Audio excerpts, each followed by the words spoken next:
For an infantry National Guard unit, what training would you front load given the lack of time?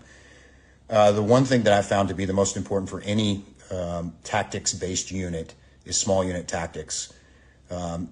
Understanding the basic battle drills is one of the most important things, and I think it's one of the most overlooked training topics. This goes for LE and it goes for military. Those basics translate directly into CQB, and if you understand the small unit tactics problem and just the basics of a base and maneuver element, it'll solve a lot of problems for you on the fly. So that's where I would start. And then, marksmanship training. If you understand small unit tactics and marksmanship as an infantry unit, you're right where you need to be. Strong wall versus points of domination, CQB for hostage rescue. Pros of both, cons of both, and why you would favor one over the other. So strong wall is taught a lot. It's not a bad technique. It's not wrong. But I'll tell you the advantages of points of domination. Points of domination, you create an L. If you fail to achieve the L, you end up in a strong wall. So what does the L give you? It gives you the ability to get in depth in the room. So it eliminates a lot of dead space. And it's also pretty confusing to the enemy. If you've ever played Op 4 and everyone's on a wall, it's a lot different experience than if guys are in an L. So you truly dominate the room and you eliminate dead space with points of domination. Again, if you mess it up, you end up in a strong wall. So in our experience, and just running this for years, what we found is that the team has a higher survival rate. This is with paint and working with law enforcement, using points of domination over strong wall. And so that's kind of our thoughts on it. Open to discussion. Again, I just want to recap that strong wall is not wrong. It's a perfectly fine technique. I think that points of domination, ending up in an L in every room, is a better way to prosecute each room.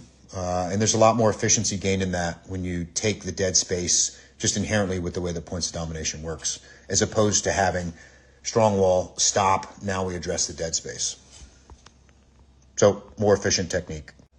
Is the L still effective with floating barricades? Absolutely. And these are all things that are covered in our course. I don't want to go too far in depth in it right now, but the L is the most efficient way to tackle dead space in any room.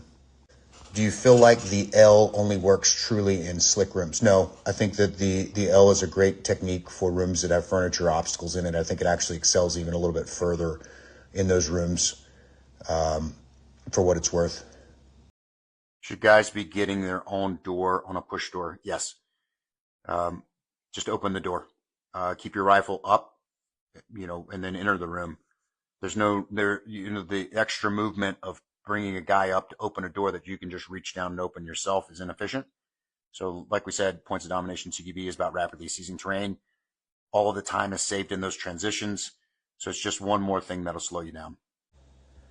Open opposing doors in a single wide hallway, plug one and enter the other, or two by exception for both. So there's a couple different techniques you could use here.